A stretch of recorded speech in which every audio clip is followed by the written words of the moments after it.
Hello everyone, Bridget Spackman here, and I am so excited to be here with all of you tonight. I know that you're here because you have a passion for helping kids be successful both at home and at school. And let me be very clear right in the beginning that this live is not just for teachers, it's also for parents too. So if you're a parent or a teacher, you're going to benefit from this live chat today.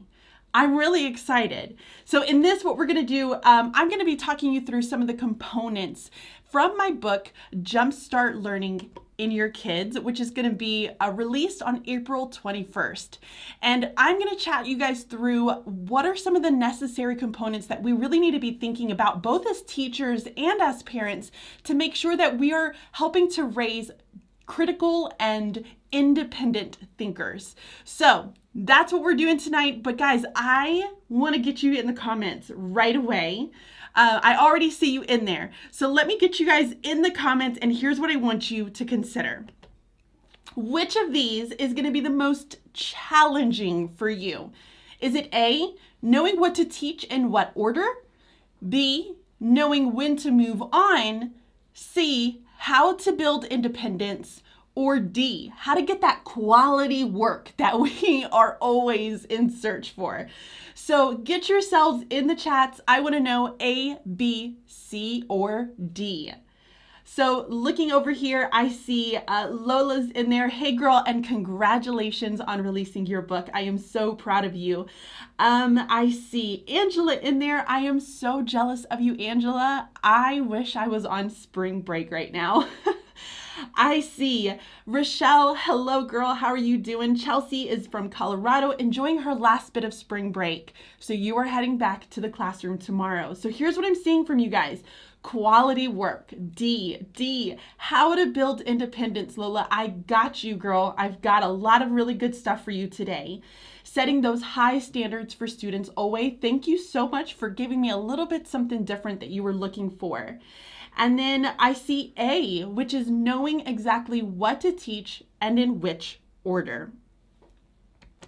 So today what I'm going to do, like I mentioned, is I'm going to talk to you about jumpstarting that learning in your kids.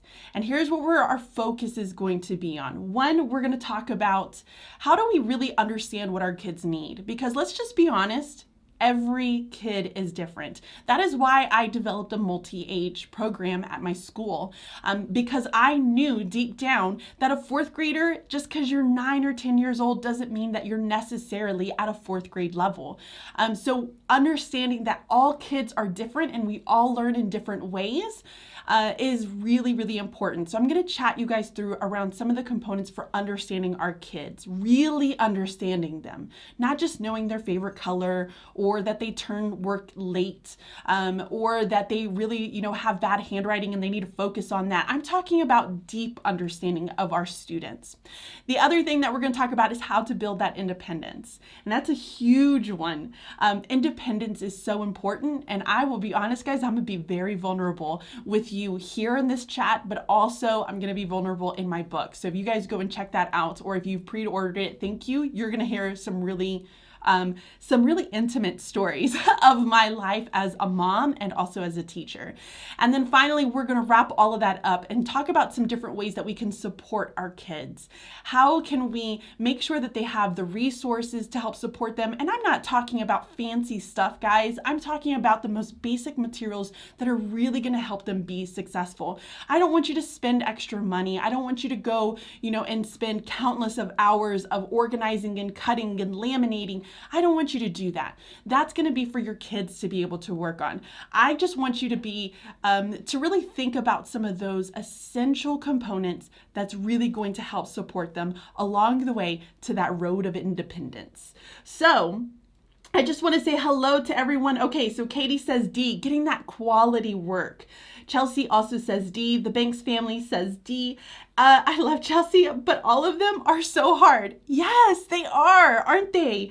It is really challenging for our kids to just be independent, give us that quality work, to really understand, like, what do you specifically need? How often do we have kids come into our classroom and it's like, where should I start with you? Because I'm not really sure where to go. I've had high fly thinkers that I'm like, I don't know what to do with you. Where do I go next? You seem to know it all. So now what's my next step as a teacher or even as a parent? So we're going to have lots of great conversations today. Okay, so guys, I want you to know I have worked really hard to make this a very interactive live chat. So I want you in the comments, and here's the key. I have a giveaway. I actually have 2 giveaways that I'm going to do today. And in order for you to qualify for this giveaway, you've got to be in the chats. You have to be there commenting and engaging in what we're talking about today. Because when you're engaged, I think it's really going to help you soak that information in. You're going to start to make connections more. And we already know that brain science says that when we make connections, that when we engage with our learning, then that means it's really going to stick and we're going to take something out from it. So we're going to be super engaged. If you want to enter to win for the 2 giveaways at the very end, and you have to be here all the way until the very end, you need to be in the chats. So before I move on and get into the really good stuff, let's talk about me. So for those of you who are new to this channel, hello, my name is Bridget Spackman. I am a 4th grade teacher, 5th grade teacher, and a 6th grade teacher. I teach multi-age. Therefore, I teach all 3 grade levels. I am a mama to 2 boys, so you're going to see them up there in that corner. The bigger one is Ian, the smaller one is Blaine. They are both the light of my life. And then I have a very fluffy golden doodle named Walter, who is not so fluffy anymore. He had to get shaved. So super sad. I have a really big passion for Animal Crossing. I'm just gonna say it, guys. I have an addiction to Animal Crossing. I love Animal Crossing. I got hooked to it in, March, April of 2020, and I haven't stopped since. I also have a really big passion for just being creative. I like to kind of dabble in so many different forms of creativity. Weaving is going to be one of them, and you guys can see I have a little tapestry that I just did for my living room, and I love it. I also am friends with Michelle of Pocketful of Primary. She is a friend and also a business partner. We have the podcast Teaching to the Top, which I also have that sweatshirt on with my switch. And I really, at one moment in my life, would really like to live on a farm with some animals. I'm talking like some chickens and maybe a couple of goats, but I'm trying to convince Trent to allow me to get goats, and it's not going so well so far. And then finally, I am an author to Jumpstart Learning in Your Kids, which is going to be released April 21st. It is available for pre-order right now, both on Amazon and Barnes & Noble. Okay, so now that you know a little bit about me, let's start talking about why you're here today. And I have a couple of guesses about why you guys came to this live chat. And so here's going to be my guesses. You're really in the right place here we go, if you really want to help your kids be successful at school and at home. This is the place for you. If you're looking to really help your kids or students become more independent, this live chat is for you. If you are looking for strategies to help support your students in learning or even your own children in learning, this live chat is going to be for you. And finally, if you're looking to bridge the connection between learning at school and what they're learning what they are doing at home, this live chat is going to be for you. So I have a little bit for everyone. And I cannot wait to share some of this information with you guys today. So, as I mentioned, I I did write a book. And so what I did is I ended up taking some of the information from that book and I'm placing it into this live chat. So this is me giving you a little bit of a sneak peek into Jumpstart learning in your kids. It's a really important topic. It's something that I really developed my entire MAC team around because it is so important that we help them build that independence, that we help them bridge the learning that's happening both at home and at school. Because guys, it takes a village. Like, let me just be honest, like we have to all come together and really make sure that we're all kind of doing the same things in order to help our kids be successful. So, okay, are you guys excited? Oh, Bobby says, I'm buying your book. Thank you, Bobby. I love it. I'm so excited. And I thought I saw in here, is somebody engaged? G-Rod, you're engaged. I think she's engaged to the live chat. Oh, I thought it meant that she was like engaged, like a ring engaged. That would be super exciting too. Okay, so see how context is so important. Let's have a reading lesson, guys. Teachable moment. Okay, so let's go ahead and get into the first part of this live chat. Okay, so the first thing that we're going to talk about is really understanding the whole child. And when I talk about understanding the whole child, this means that we need to understand development levels. Where exactly is this child at? And we are all very different. So it's important for us to remember that just because it's a 9-year-old, when we go to the doctor, that little 9-year-old paper that they give us, not all of the qualities are going to always fit with our kids. And that is okay. The next thing we're going to talk about is that it's all in the timing and how we learn. And finding the right timing is like, you got to be like Goldilocks in this situation. And then finally, and probably one of the most important things is going to be growth mindsets. Our mindsets are really important. They can either help us grow or they can hinder us from the learning that is taking place. So those are the 3 things that we're going to chat about right now. I want to tell you guys a story first.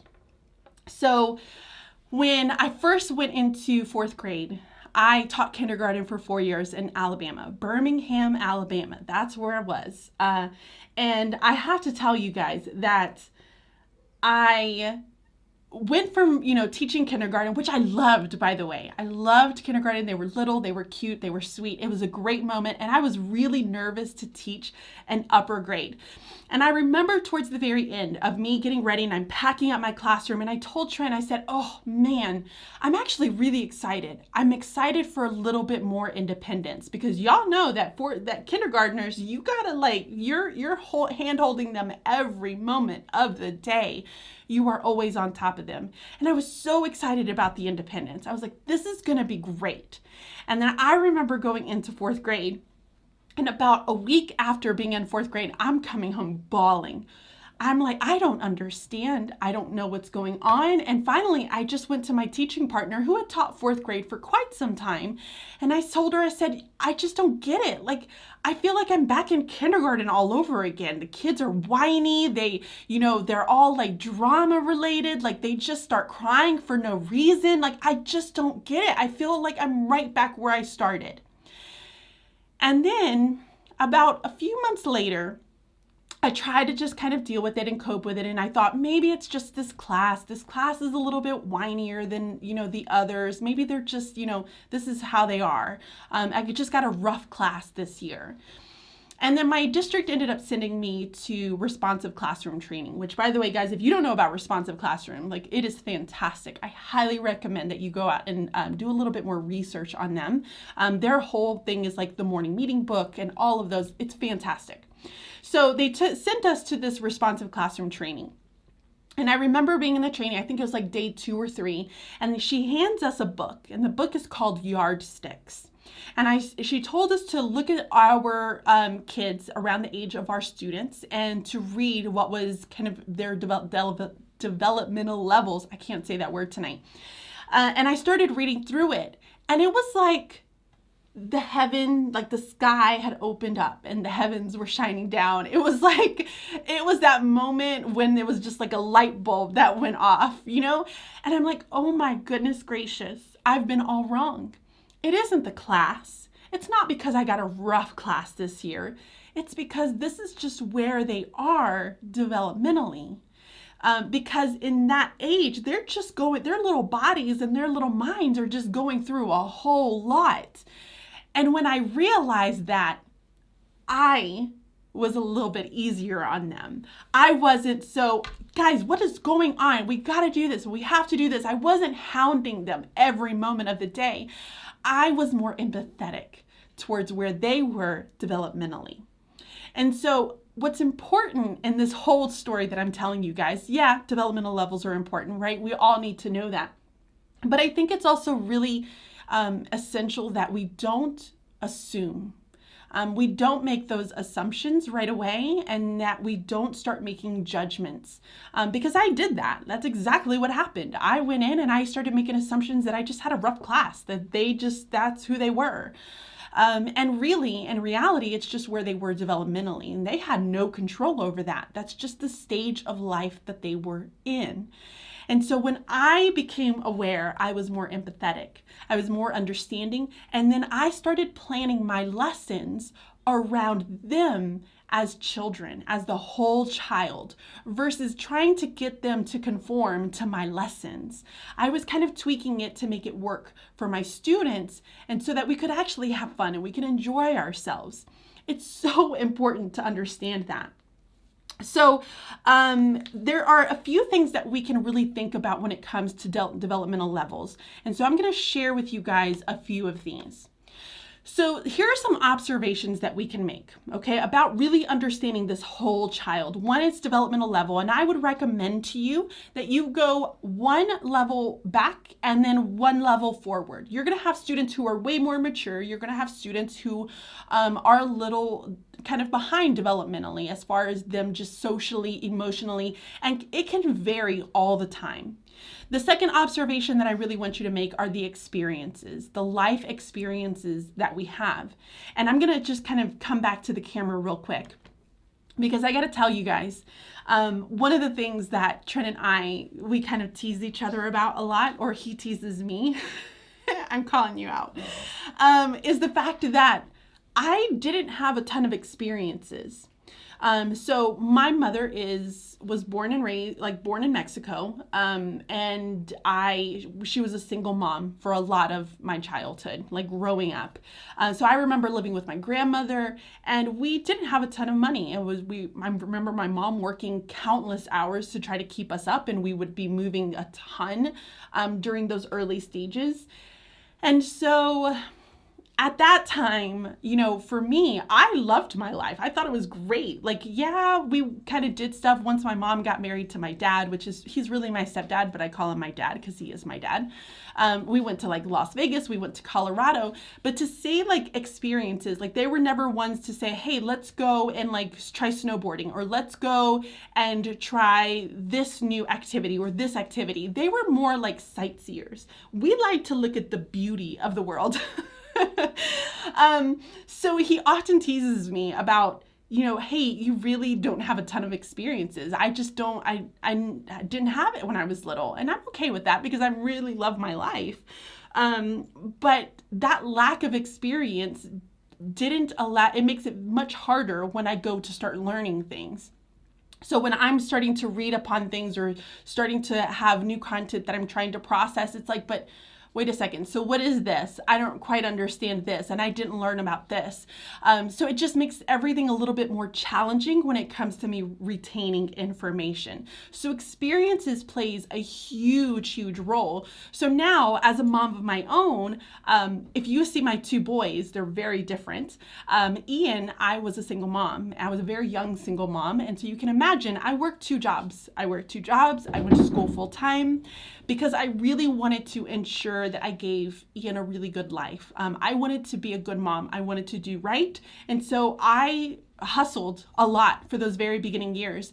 And so that means that I didn't give him a ton of experiences because I also didn't have a ton of those, right? So I didn't know exactly what I was doing there. But now that I'm married to Trent, it's interesting because we're doing things very differently than how I was brought up. And we're doing things totally different with Blaney. And so now the boys are getting all these different types of experiences. We're going to so many different places and we're trying out new activities. And it's really good for them because then they're starting to kind of make those cross connections between everything. So experiences are actually really important. And I dive deeper into that in a little bit more in the book. Okay, so the last thing that I want you to look at is home life. And here's the thing. We're not privy to all of the information that's out there on our students, but we also need to remember that the home lives of our kids is just going to be different. Whether they have different beliefs, whether they have, different incomes or whatever it may be, challenges, every home life is going to it's going to prove that learning is not always going to happen. So one of the things that I kind of mentioned in my book is that my mom didn't read to me. And I want to say that it's because her mom didn't read to her, right? We parent the way that we were raised. So for me, I didn't read a ton to Ian either when he was really little because I didn't have that. I didn't understand the importance of that. And so now as I've gotten older, his parents read a ton to him. And so now there's a huge difference between that. And so our home lives really do interfere with just how we learn and how we process information and where that cross connection is going to happen. Because if you have families who just don't have the means, or maybe those families work, in the evenings, they're not going to have those opportunities where they're going to sit down and do homework at the dinner table. There's nothing to say that there's anything wrong with that. It's fantastic. I was raised that way and I came out great. I just try to remind people of that all the time. Look how wonderful I came out. I was a latchkey kid. I was the first kid dropped off. He says that. Last kid picked up. First kid dropped off, last kid picked up. Listen, I feel like I came out great. My mom worked a lot.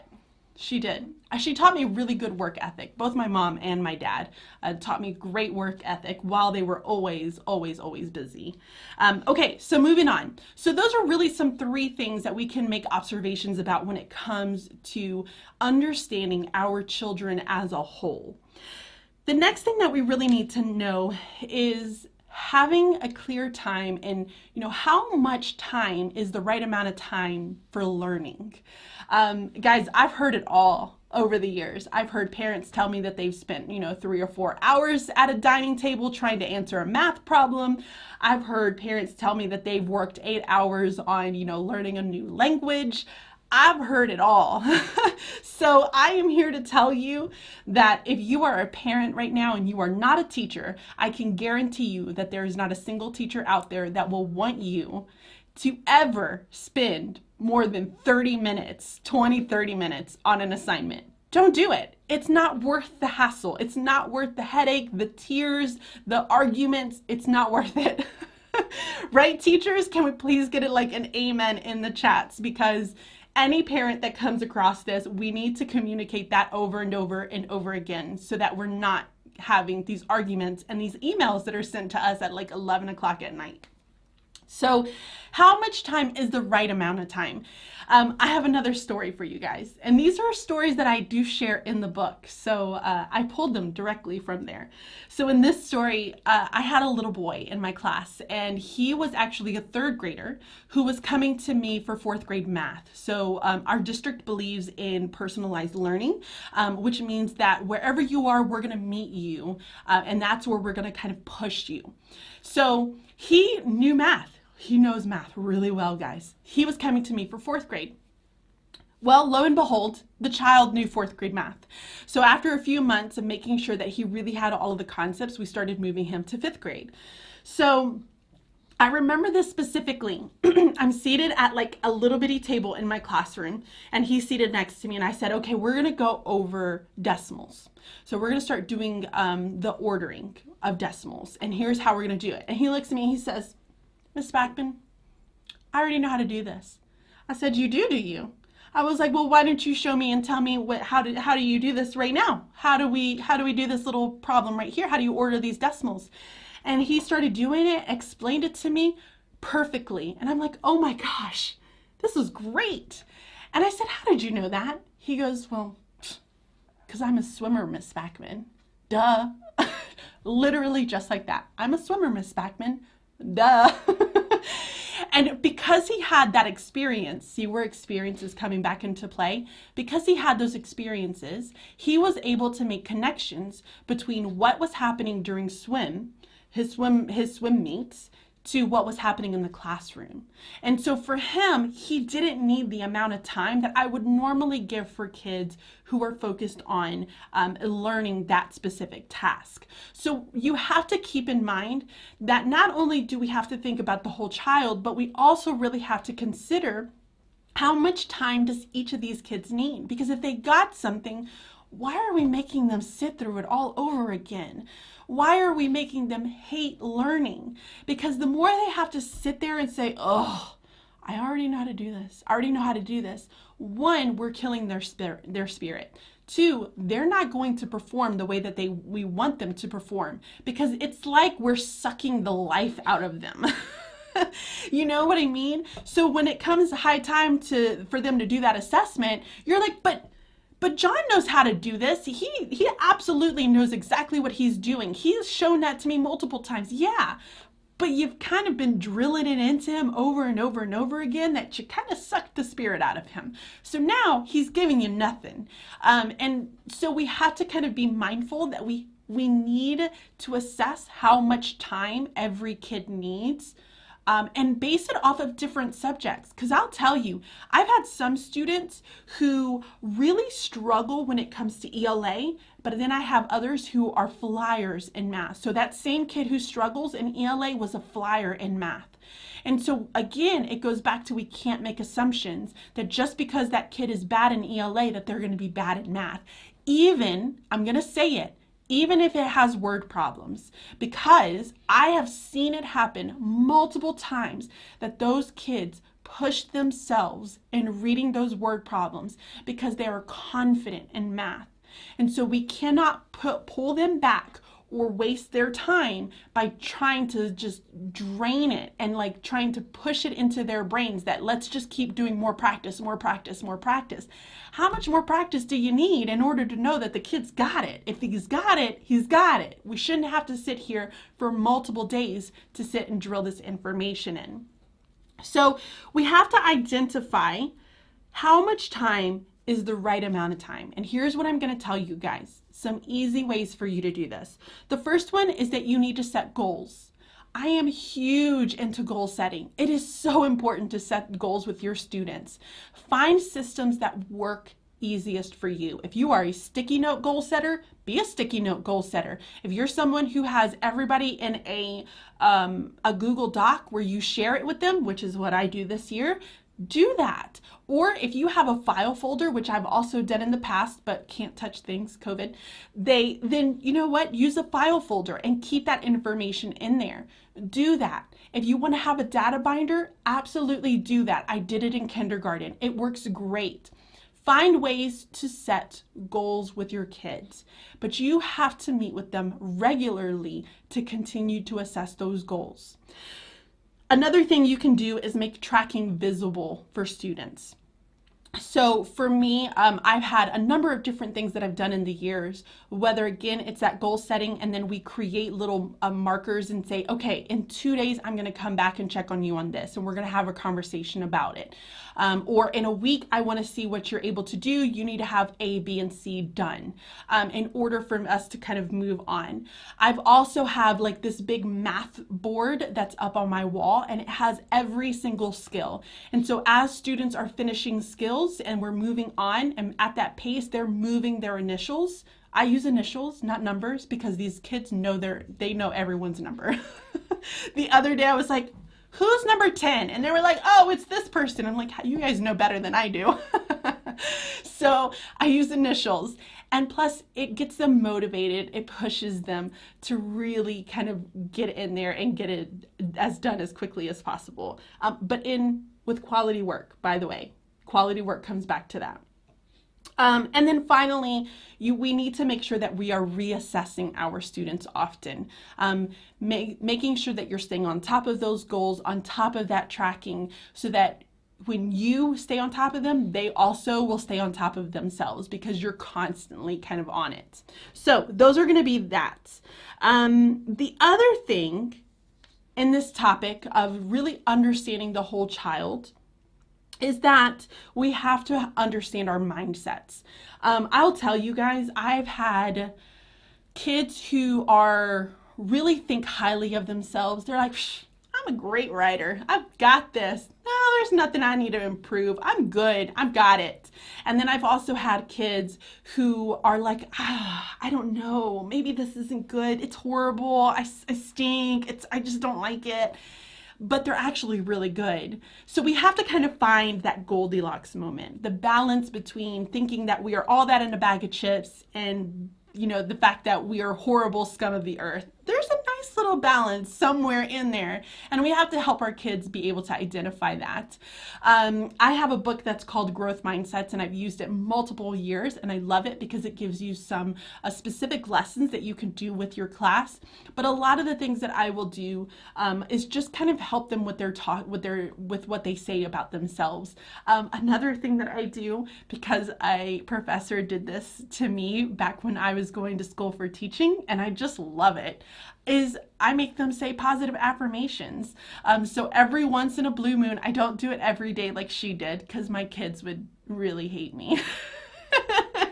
But every once in a while, I'm like, guys, we need a positive affirmation day. We just need all the feel goods in the room. So they will say a positive affirmation. We have some that are posted on the wall. The kids have also, just on simple index cards, we've said positive affirmations. They've kind of drew them out. They've colored it, and then I've gone around and I've taped it onto their desks or onto the side of their desks. So they have all these little positive affirmations around them, so that it's constantly inspiring them, so that they know that they can do it. But the biggest thing is, as soon as they come to me and say, I can't do this, I say, that's not what we're going to say. What do we say instead? And they're saying, I can't do this yet. And so they will kind of rephrase themselves so that they will have that growth mindset, because I am a true believer that in the more that we practice and say and do something, the more we're going to believe in it. There are lots of people who believe that, like the people who are like pathological liars, I think they kind of get into that habit of they lie, and then they can't get out of it, right? Because they've lied so much that they started really believing that that's their truth, but it's not true. So the more we say something, the more we believe it. So we have to help our kids be able to have a growth mindset. So force them to say that over and over and over again. All right, so I want to know in the chats, we're going to come back, we're going to get engaged now. I want to know in the chats, which of these three have you found to be the most challenging? Has it been that you've made assumptions before really understanding who they are as a child and what's going on, either in their family home or with their experiences or where they are developmentally? Has it been that you really didn't focus a ton on mindset, or maybe you also have a really hard, like you don't have so much of a growth mindset yourself, so you find it a struggle to really help your kids with that? Or do you find that time is really hard? Like, how do you really know how much time a kid needs in order to be successful? So let me know in the chat, which of those do you feel as though, I repeated that word. Tell me in the chat, which of those do you feel you find the most challenging?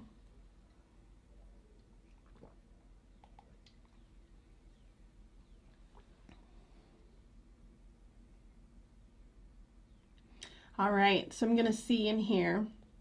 I got a lot of really good amens on that. See, parents, teachers don't want you spending all that time doing that. Mindset is going to be one that's really challenging. Time is what Lisa is saying here in the chat. Time is really hard for me for the Banks family. So mindsets and time. Leslie says, I've been guilty of them all. Leslie, I have too. Like I've been there, but what's important is that we kind of learn from those lessons and that we grow from them and we don't continue to make the same mistakes. So I find myself every single year at the start of the year or even in the middle of the year when Lord knows I need it the most, I am reading through that Yardsticks book and I'm like, there's a reminder. It's gonna be okay. We're gonna make it out. So assumptions is what Sanchez says. Claudia, right? Claudia Sanchez. Did I read that right? I'm blind over here. Mindset is going to be another one. How much time kids need to be successful is what Chelsea says. Joanna says assumptions. I think we all do that, right? We all make those assumptions. We're not horrible people for doing that. We just have to kind of remind ourselves to stop doing that. What's the growth mindset book? It's literally the growth mindset. Is it the one by Carol something? Let us look, because I want to let you guys know this book. I'm actually going to put it. It's on my Kindle over here.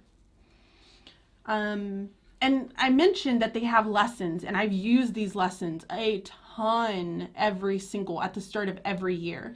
And you know what I feel as though I've been really bad at is that I start strong, and you guys let me know if you feel the same way, but I will start strong, and then I kind of die off from these. So it's called the Growth Mindset Coach. My apologies. The Growth Mindset Coach, a teacher's month-by-month handbook for empowering learners. Mm-hmm. Did you find it? I did not. I wasn't looking. Oh, he wasn't looking. So maybe I can show you guys the cover real quick. And add it to the Amazon store. Can you do one click it? So, let me change my brightness here so you guys can see it. So here's the book. The Growth Mindset Coach. That's it right there. It's a great text, has lots of activities that you guys can use inside of the classroom. It's been really helpful. But I was mentioning that one of the biggest things is that I kind of die off, and so I have to remind myself, hey, I need to go back and make sure that I am reteaching this, at those times when we need it the most, because kids forget. They're not going to stay that way all year long. They're kids. So it's my job to go back and say, okay, let's talk about growth mindset again. Let's do this again. Because the more we talk about it, the more we do it, the better it's going to get. Okay, so here we go. Let's go into our next topic. And this one, this one's a good one. This one's about building independence. Something that I think we all want our kids to be, whether you are a parent or whether you are a teacher, we want our kids to be independent, because we all know that we're not going to be around forever. And so we have to help those babies be able to grow up, be independent, and do things on their own. So the 3 things that we're going to talk about under building independence is 1, scaffold. I got a good story on that one, but we all know slow and steady is going to win the race, and that's exactly what scaffolding is going to do for you. If you're a parent and not a teacher, no worries. I'm going to explain scaffolding and what it is and how we use it as educators to help kids. The next thing is questioning. Please, dear Lord, stop holding that pen. And then finally, get a job. Okay, I'm kidding. We really don't want them to get a job like super young, but we do want to put them to work, to be able to build those qualities through meaningful work. So in this, I want to ask you, oh wait, no, I'm not ready for that yet. I gotta get something to drink. Okay, so independence is really hard to build. I think we've all kind of struggled with that. And I have to be honest, guys. Again, I told you I was going to be very vulnerable with you in this live chat. As a young mom, I was 21 years old when I had Ian. I was very young. And I just wanted to be a good mom. I loved this little human so much. And I said, I just want to be a good mama. I want to take care of him. And if y'all know Hispanic families, all right, we coddle our babies. I just loved him so much. I held him all the time. I did everything for him, from pouring things to opening things to doing things for him. He never cleaned his room. He never had to make his bed. He never had to do any of it. Why? Because mama's here. Mama's going to take care of you. Mama's going to do everything for you. Te quiero, mijito lindo. And I just did it, right? That's who I was as a young mom. But the problem is that what I kind of saw as being a good mom actually was hurting him, because the more I did that, the everlasting effect from that was the fact that he wasn't doing things on his own. like he wasn't capable of doing things himself. He was always there looking for mom. Mom needed to do this. And so as he was getting older and older, frustration started setting in on me. Like, what in the world? Why can't you do things for yourself? Well, it was because of me. It was all because of me. Because I was coddling and I wanted to do things because I thought it was being a good mom by doing that. But really, I was hurting my kid. So obviously you guys can tell, like, now I don't do that with Blaine. We're like, no, go get it yourself. Trent would disagree with that. He's like, you still coddle him quite a bit. So one of the ways that we help to build that independence so that we don't come back years and years later and say, oh my gosh, you can't do anything for yourself, is something called scaffolding. And so what scaffolding is, it's a research-based process for releasing responsibility onto kids. And so as a teacher, like, we do this all the time, but even as a teacher, I want you to not only think scaffolding as far as scaffolding a lesson, but I also want you to think of it as scaffolding over time when we're wanting to build independence. Because in the very beginning, you may not want to make them do all the things in the classroom all at once, okay? From putting away the folders, to cleaning this, to putting these away, to organizing this, to doing that. If you are giving them everything at the start of the year, you're setting your kids up for failure. You have to scaffold that process. And so something that I will do as a teacher is that instead of just scaffolding lessons, I scaffold our procedures and routines. So I don't throw everything at them. Instead, I say, hey, this week, we're really going to practice hard on just lining up and walking in the hall. And the next week, we're really going to practice hard on how we stand up and how we go and grab materials. And then in this week, now that we're going to start doing reading journals or whatever it may be, we're going to really focus on the procedures for how we complete reading journals. And I'm really going to hound you hard on how to do that. So I scaffold the responsibility that's happening in the classroom. Now, parents, you could do this too. From scaffolding the responsibility to, you can do your shoes, you can do this. Now we're going to add more and more and more and more. And the trick is that you want them to be successful in the smaller thing before you add on to the next thing. If they're not successful here, they're not going to be successful here. So we have to ensure that they've got it down here. Does that make sense? So we scaffold. And basically, here's kind of how I think of it. I think of it like as a runner. And so if you're running and you're going, a runner, somebody who's training for some triathlon, don't ask me what that is. I just know the word, and I know it goes with a runner, right? Run, swim, bike. Okay, yep. They're not going to try to do all of these things all at once, right? They're going to slowly get their bodies to where they need it. They're scaffolding their body so that they can then do all of them. So when we think about this, and I'll be curious to see what you guys are going to do. So get ready. You're about to get into the chat in just a second. We set deadlines, we set goals, and we follow this like very proven research method called I do, we do, y'all do, and then you do. Do you use the y'all? Is that something that I just learned in the South? So I remember this specifically, but I went to a reading, conference, and they were like, we're from the South, so we're going to do y'all. So we added an extra step. So it's I do, so I'm going to model it for you. We do, we're going to do it together, and I'm going to still talk you through some of it, but you're going to do it with me. Y'all do, meaning I'm going to sit here and watch and critique you, but you're going to do it with your peers. And then you do, meaning you're going to practice this now on your own. And so this is the process that we follow as teachers. And so parents, use it. This is perfect. It's great. I promise you it's going to work. So I do, we do, y'all do, and you do. I want to know in the chat, do you use y'all? That was a mouthful.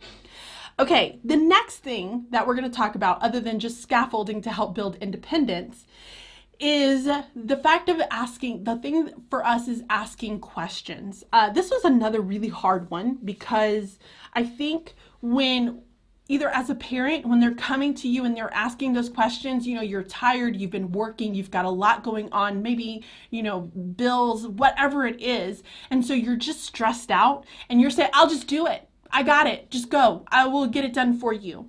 And then as teachers, here's kind of also how we will do it, is that we will end up saying, you know what, it's that same little kiddo that comes to you every single time they've got a question. And it's like you've got to hand hold them the whole way. And finally, you're just like, I'll just do it.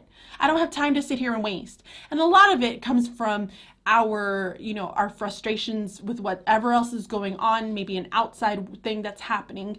But we have got to stop holding the pen for our kids. And instead, we've got to start asking the right questions to help lead them in the right way. So the first thing that we have to do is I actually have some questions so that I'm going to actually put this up. Hold on one second. So here's some questions that we can use to help our kids be more independent. So the first thing that you want to ask yourself is, what do you know? Sorry. Whether it's so what do you know? Whether it is a task that the kids are working on, an assignment, a problem, whatever it is, the first question you want to ask any child is, what do you know? Make a list. Make them write it down. Make them draw it out. What do you know about it? The second thing I want you to do is say, what is the question or task asking of you? So what is the question in general? When we understand that question, maybe you talk it out with them. Then you say, what is the information you need in order to answer this? So if the question is asking you, how much is the difference between, the fraction of this and something else? I can't even think of a word problem. Then I would say, oh, well, I need to know how much I started with, and I need to know this. That's the information I have to pull. Perfect. And then finally, you're going to ask, what resources do you need to help you? Guys, kids need help and remembering the resources that they have available. Because if you don't constantly remind them of those resources, they will not use them. You have to continuously put that in front of them so that they learn how to use resources around them. I'll tell you guys, we have iPads. We've always had iPads for all the years that I've been teaching at this school. And still, I have kids who will come up to me and say, how do I spell this? I'm like, you have a Google box in front of you. And they're like, but I don't know how to spell it. You have a Google box that has a Siri in front of you. And I was like, and you can say it. So I want you to go and figure that part out. When they don't have a reminder that they can use those resources, especially when it's a resource like an electronic device that they only view as entertainment, if we don't help them start seeing that entertainment device as also a learning device, they're never going to use it. So we have to constantly put that in their minds. Okay, the next thing, I'm moving on because I see that I'm getting really behind on time.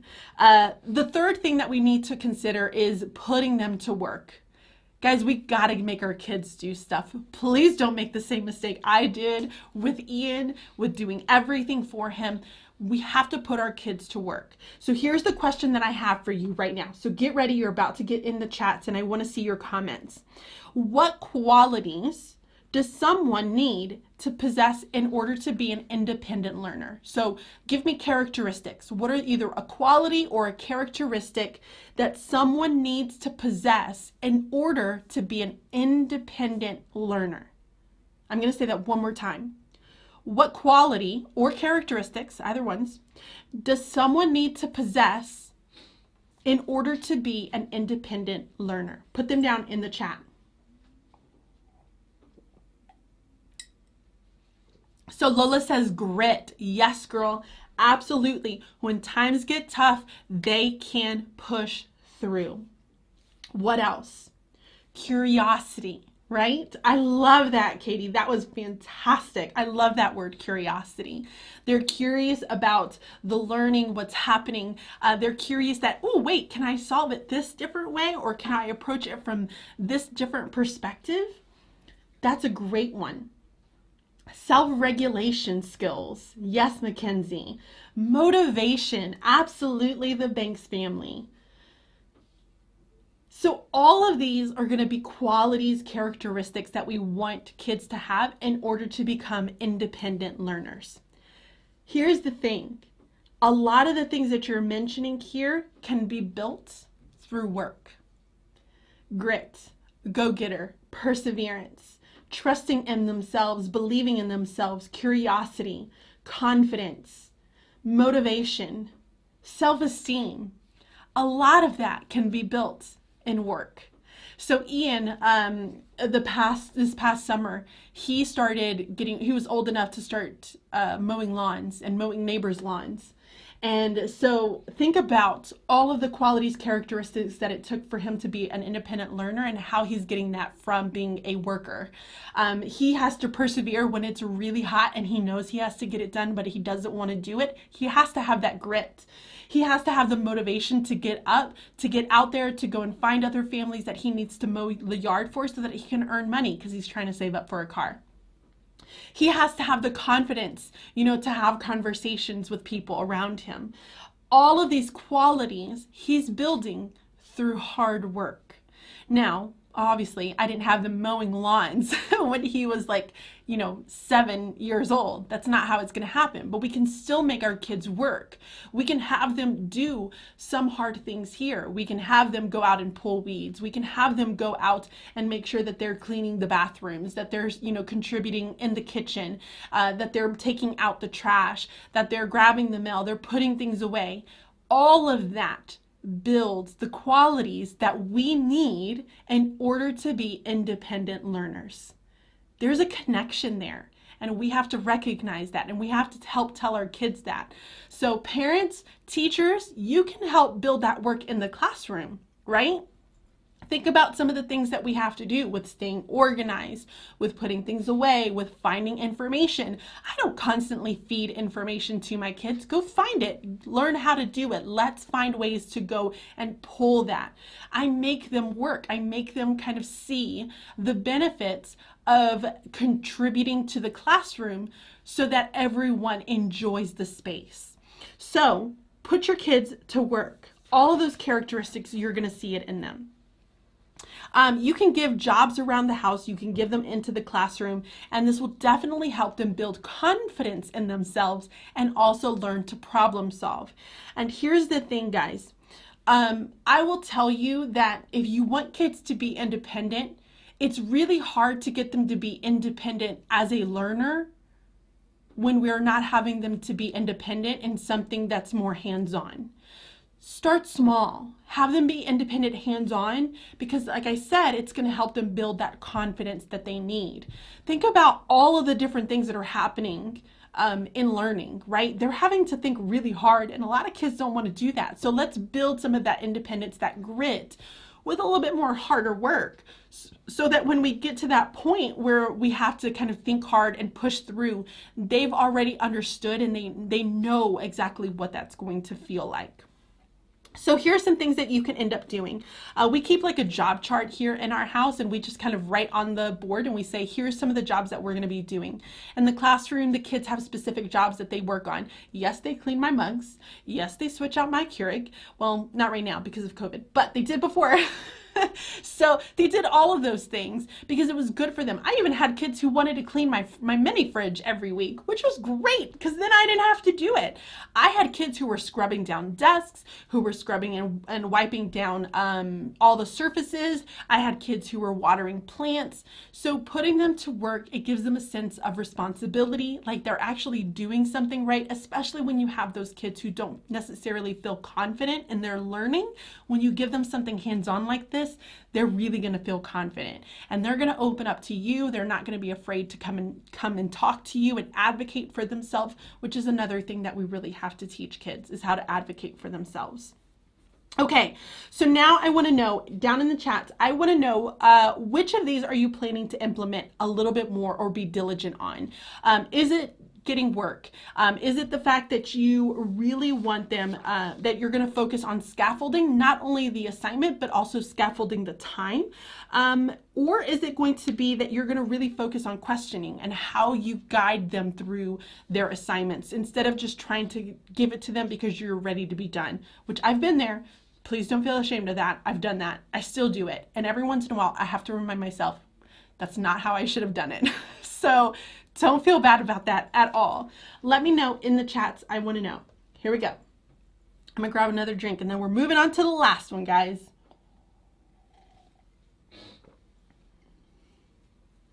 So Lola says questioning. Ooh, perseverance. Claudia, I love that one. I didn't see that one before, I don't think. Oh yeah, Angela said that one. Questioning, it says the Banks family. I think that's a really hard one, especially for parents, because it's like, how do we know what questions to ask? And I think the 4 questions that I gave you are basic enough that it will pretty much guide you through any form of task that your kid is focusing on. So guided questioning, so more of the, Hector says more of the scaffolding piece of it. Joanna says, I think I'm definitely going to be working on some of that questioning. I understand. Okay, so thank you guys for climbing into the chat. Let's go ahead and move on to the very last topic today. So we're going to talk about support systems. So now that we understand the whole child, that we've really worked on developing and building a little bit of that independence, we now need to have some support systems in place to help catch our kids and help kind of push them along. And so the first thing that we're going to chat about is going to be establishing routines and schedules. The second one is to develop organizational skills. And then finally, holding yourself and your kids accountable, which is really important. So kids need to be taught everything. I think one of the biggest things that that I am the most grateful for as a teacher is that I had to teach kindergarten first. I almost feel like don't hate me, do not hate me in the chat. I almost feel like every single teacher out there needs to experience kindergarten. We all have to get a little taste of kindergarten at the very beginning because it taught me to be patient and it taught me the importance of routines and procedures. Y'all, I had a procedure for everything. I had a procedure for how they stood up. I had a procedure for how they put their pencils away. I had a procedure for all of it. I had a procedure for how they sit down because you know you're going to have that one kid who like throws himself on the floor. So I had a procedure for every little thing. And so we have to build our schedules and our routines and procedures. So I do think almost everyone should be in kindergarten. Lola it's fun. Is not interested. Lola says no. Girl, I'm telling you, just go and observe it. It changes your thinking and your world, I promise. So in order to do this, here's what I'm going to tell you. We have to lead as role models. We really do. When it comes to routines and procedures and how we do things, we have to model and lead our kids.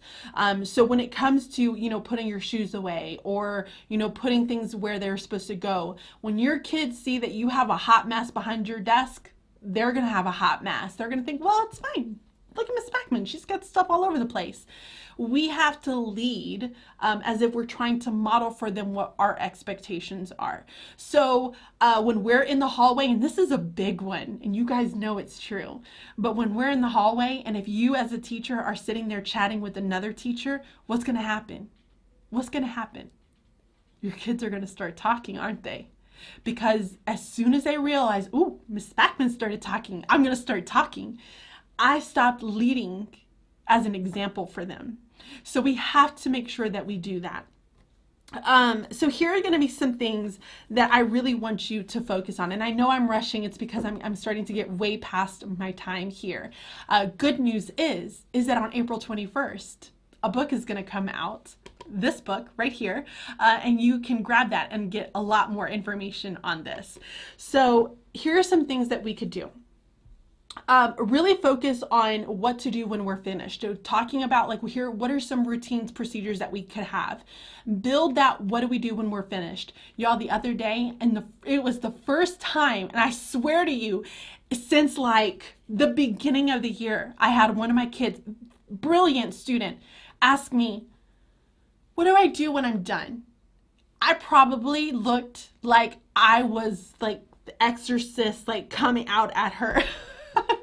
Because my head, I was like, wait, would you just ask me? I didn't say this. In my head, I'm thinking it. I was really polite and kind when I said this, but it's like we've been doing this all year. Now you're all of a sudden asking me, like, what are we supposed to be doing? You know exactly what to do. So building some of those routines, procedures for what are we supposed to be doing. How do we start the day? How do we go home? What do we do whenever we get home? And then also, how do we kind of end our days? What does that end up looking like? Talk about cleaning up before leaving. And I'm a big believer that if my kids are cleaning up, I'm going to be cleaning right there next to them. So I'm doing something, they're seeing me pack up my materials, they're packing up their materials. I'm always modeling the expectations for them. And then also talking about how do we use those referencing materials. So referencing chores, referencing tasks, referencing assignments. We need to model that constantly. So instead of me sitting there telling them the rule, I'm going to say, our rule right now is that we respect one another. Instead of saying that, I'm going to tell them, I want you to look at the back of that wall in this classroom right there. And then I want you to tell me what's the rule that I'm thinking of. What are we focusing on right now? And they're going to tell it to me. What did I do there? It took only 10 seconds for me to do. I made them reference the material versus me simply telling them and trying to like beat a dead horse because it doesn't work. Is that the same? Yeah. Okay. I got it. So helping them to learn how to reference those materials. The next thing that we have to talk about with these support systems is not only establishing routines and procedures. And by the way, guys, I talk a lot about schedules in my book, Jumpstart Learning and Your Kids. I go in depth with if you are someone who really needs to understand, like, what does my kid's schedule look like at home? If I'm learning at home or if I'm focusing on just homework. So I'm coming home from school, what do? I have schedules inside of that book. So I go into depth about that because I really want to make sure that we're not spending, like we mentioned earlier, 8 hours on an assignment. Doesn't need to happen. And I think that was probably one of the biggest things that this past year a lot of families struggled with was how much time should we really be giving our kids to work at home and these virtual experiences. So I talk about it in the book. So let's chat a little bit about organization. If you've known me for a little bit, then you know that when we first bought this house, we started doing a lot of changes. And then we've always go through phases. So we have like a moment where it's like, yeah, let's like redo this part and we get really into it and then we get exhausted. What? There's not a we in that. I help. Oh yeah, you help, but it's your idea and yours. He's lying. Yeah. Don't listen to him. But when we get super excited and we're into it and we're like, okay, now this is done, we're exhausted. We take a little bit of a breather. Well, this last spring, so it was like March, April 2020, of course, we're at home. So it's like, what a better time than to do a house project. So I told Trent, I was like, I want to rip up the carpets. I want to see if there's hardwood floor upstairs. And so what did we do? We started ripping up the carpet. Well, it was a hot mess up in Blaine's room. Blaine's room was one of the ones that we ripped up first. And so one of the things that I did not too long ago is I sat down and I helped Blaney organize his toys. And so we kind of weeded out some of the toys that he doesn't play with anymore. We kind of kept categories. And so he has these big IKEA bins. Y'all know those bins, the ones with the cubes. And so I put little words. And so we read the words together. We talked about sorting some of the toys. And now, y'all, he puts those toys back where they're supposed to go. Granted, there's still some on the floor, but that's okay because I know when I get onto him, he's going to put that toy back where it goes because he'll read it. And he was so proud that he got his Hetty, which is his grandmother, to come up and he was showing her all the words and showing her what kind of toys goes into those bins. He was proud of it because we sat and we talked about it. It wasn't a, you need to do this and I want to see this room clean. I wasn't getting on to him. I was like, bud, look at this really cool thing. And the fact that he was able to read those words, he was so excited. So we have to help teach our kids to organize. From a very young age, we have to help them to organize. And kids are actually really good organizers. And one of the things that we did in kindergarten was a lot of sorting activities. So this is something that even if you're a parent to like a 3 or 4 year old, sorting activities is easy and your kids will get it the more and more you practice with them. But here's the thing. Just like with everything else, organization has to be taught. We have to be explicit in how we want them to do things. We also need to make sure that we understand as teachers that organizing doesn't just mean materials. Organizing also means information. How do we organize information? How do we organize conversations? How do we organize our thinking when it comes to a project? Organization is in everything we do, which is why it's a soft skill, which is why it's one of the qualities that a lot of businesses are looking for in individuals. They have to be good organizers. Now, if you're over here saying, Bridget, I am not an organizer, like I can't, like, here's my tip for you. I got it. I understand. I want to say that I'm organized. I'm not as, like, you compare me to Michelle from Powerful of Primary, that girl is organized. Me, I thought I was organized until I came up against her and I was like, ooh, not so much. But here's the thing. Here's what I'm going to recommend to you. The first thing is to start small. When it comes to organizing, you cannot expect them to do everything. Pick 2 to 3 things that you really want your kids to be able to organize. The next thing I want you to think about is how do we really take these complex systems and we make them as simple as possible. When you try to tell them, hey, I want you to grab this folder, but put it on this side of the flap and make sure that you have it this way, and when you throw way too many things at them, they can't do that. Let's remember that I think it goes all the way up to, you guys correct me if I'm wrong, I think it's 2nd grade. Is it 2nd grade that it's following one-step directions? They don't get to like 2 or 3-step directions until they're probably into 3rd grade. Am I right? I think so. But we have to remember that. We can't try to just call out all this information and then expect them to do it. So simplify the organizing process. And here's my thing. If you find that they're not able to keep the stuff organized, I want you to ask the question, do I have too much stuff? Because you probably do. What's so beautiful about what's happened this past year, and I know it's been such a hard time for so many different people, and I get it, but I do always try to look for some form of good that comes out of it. And one of the best things that's come out of it, in my opinion, is that districts are starting to see the value of technology, and that a lot of districts are starting to push to have an LMS. And I think that's great because it's starting to relieve a lot of this responsibility on you, from making copies to organizing papers to now putting it into an online device where kids can store information. I think it's great. And so utilize that. If you have it, if you get to keep it, use it. It's there. It took me a really long time in the beginning when I first got introduced to Schoology to wrap my brain around it. To be honest, I didn't really use it that first year because I was just trying to like figure out what 4th grade was. But the more and more I got into it, the more I'm like, actually, this is great. I'm putting up their stories there. They're doing activities there. Continue to use that and limit how much stuff your kids are having to organize. Start small, grow from there. Don't try to give them too many things. The other thing I'm going to tell you is really help kids to organize information, and not just necessarily, and I know I love me a graphic organizer, but there are also times when it's like I want them to think about something and I ask them, how would you organize this information? Think about some of the graphic organizers that we've used in the past. How would you put it? Would you put it in like a T-chart? Would you use a Venn diagram? Let's talk about how you would organize that information. We have to teach them how to do that. They don't know how to do it. Another thing that we can do is to help kids create those schedules that really work for them so that they can stay organized.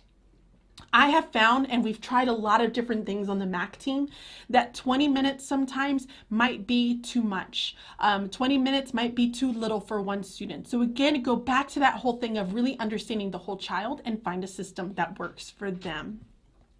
The last thing that I really want to talk about is going to be accountability. And if you guys listen to our Michelle and I's podcast, Teaching to the Top, I'm going to give a little bit of tough love here.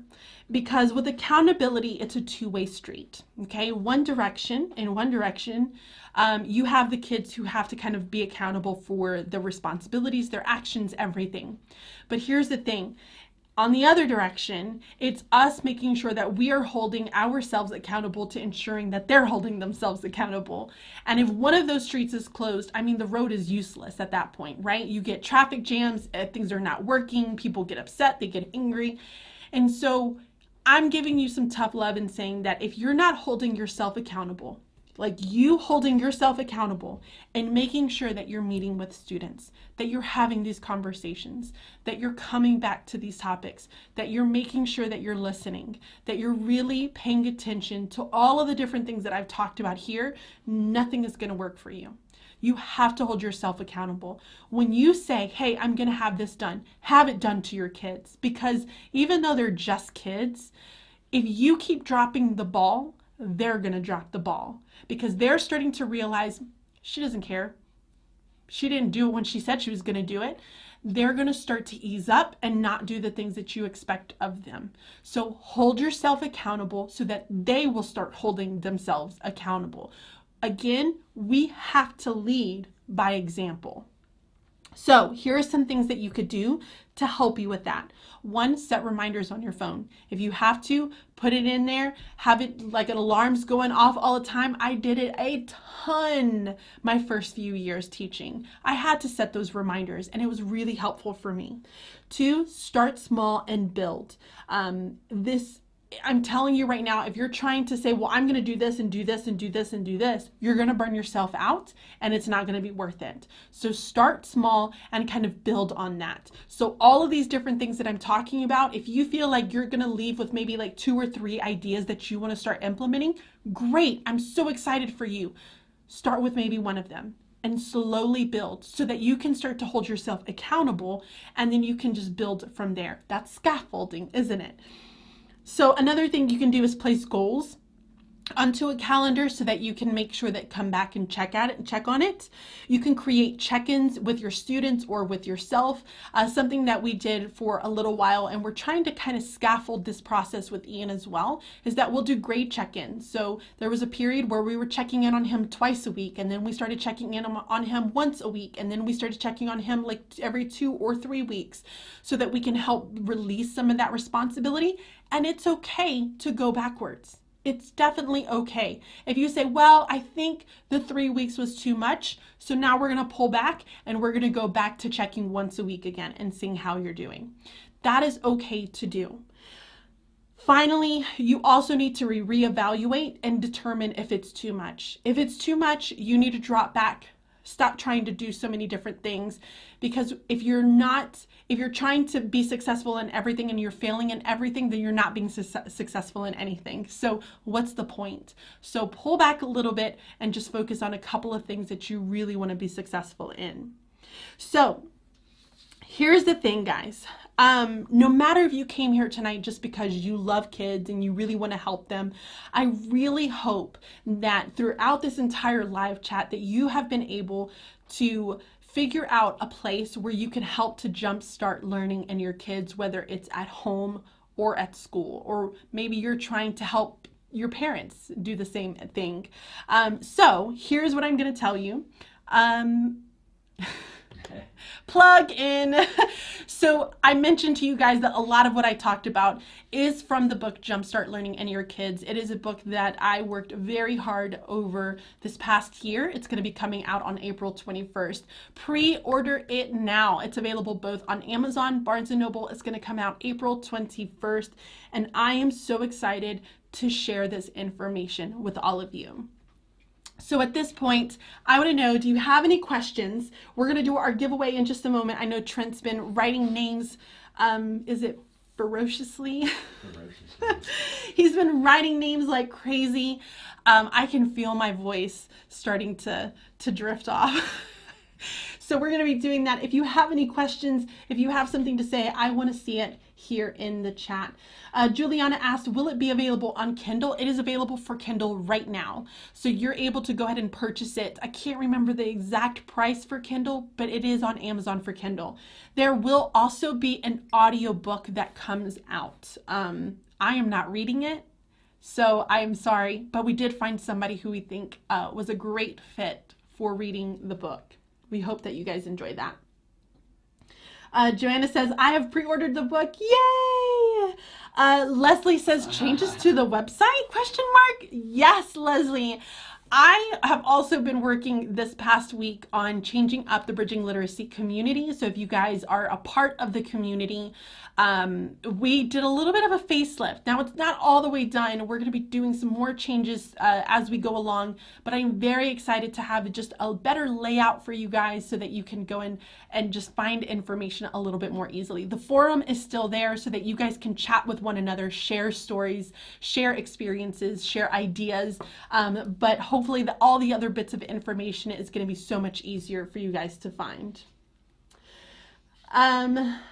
You guys are very welcome. Hector says, I can't wait. I know, me too. I'm super excited. All right. I think my husband is almost done over there. I see him still writing a few names. Are you going to give him a chance to add a message?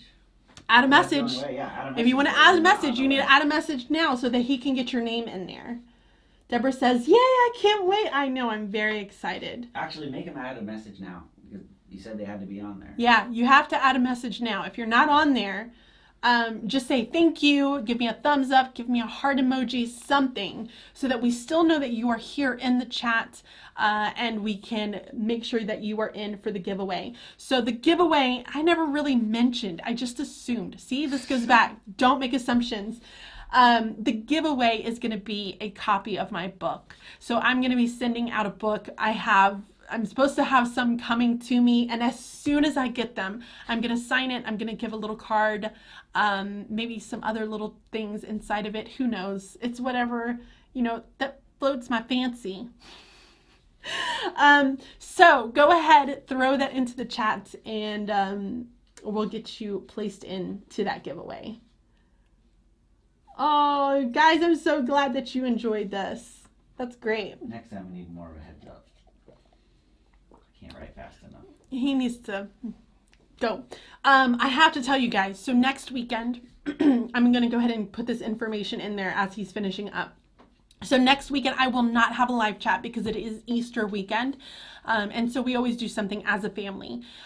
So I'm not going to be doing a live chat, but I should have something up. Let's cross my fingers and hope that everything works out this week. But I should have a video up for you guys to watch.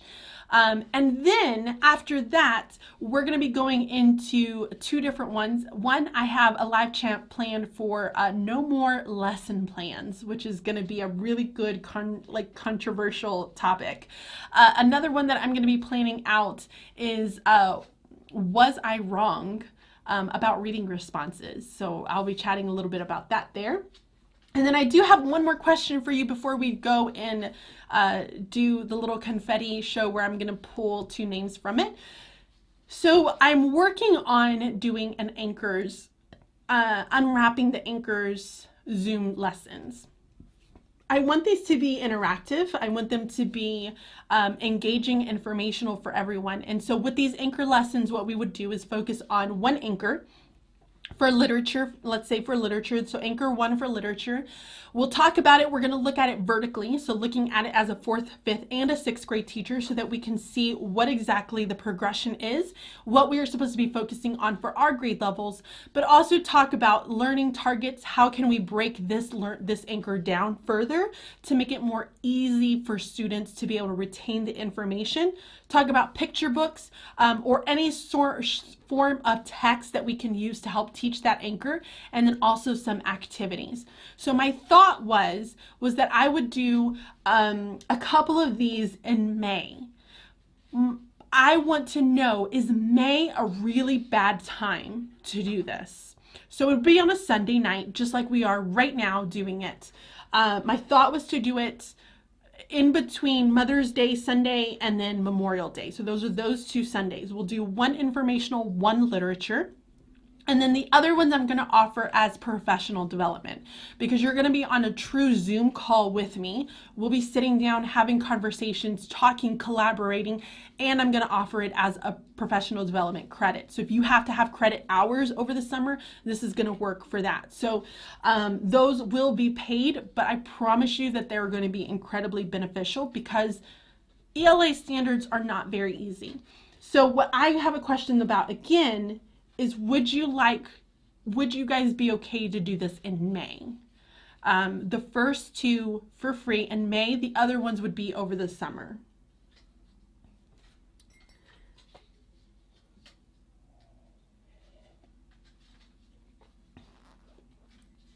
Hector, yes, that is super good for the summer. I completely agree. Okay, so I'm getting some responses for yes. Let's do 2 of them in May. It would be on a Sunday. Like I said, we'll do one Sunday, one the other Sunday. They will be available for replays, obviously. And then if you have ability to be able to sign up, we can sign up for some of the ones where we're doing Zoom calls, one-on-one collaborating. You can get your professional development credit hours and then submit that to your district or school. Okay, fantastic. Are you ready? I'm ready. So what's going to happen is he's going to drop it like confetti, and then I'm just going to pick 2. Just like that. Here we go. Ready? And yay! Okay. Whoever went in the drink gets picked. Really? Oh dear. Okay, somebody went into made it to the coffee. Amber Z. You went into the drink. So Trent said that you absolutely got to make it. So Amber Z, there you are. You are one of the winners. And then I got to pick another one. So I'm going to close my eyes. I'm going to turn around. And I'm going to do Juliana. Juliana. Woo! Can you focus? Yeah, there it is. Woo! There it is. You are the second winner. Congratulations. If you guys do not mind, please make sure to email Bridget@theletteredclassroom.com. Send us your name, we'll get your email, but we need your address so that we can send that to you once I get the books. Congratulations, guys. Thank you so much for joining us in this live chat. I really do appreciate that you stuck with us to the end. Again, Amber Z and Juliana, make sure that you go ahead and send us an email, Bridget@theletteredclassroom.com, with all of your information, and we'll get that sent to you. I don't have them yet. Yeah, we don't have the books yet. We don't have the books yet. They haven't sent me my author's box, so give me some time. I will be opening my author's box on Instagram Live, so make sure that you follow me over on Instagram so that you can see that when it does end up happening. But I am very excited. Thank you to everyone. Again, I'm so glad that you guys were here. Oh, the Banks family, you are so sweet. Okay, guys, I'm going to go ahead and end this for tonight. I got to get ready to go to work tomorrow. For those of you who are on spring break this week, I am super jealous of you. So thank you again so much for coming and joining in on us, and I hope you all have a really good evening. Go get the cheat sheet. Go get the cheat sheet. Bye.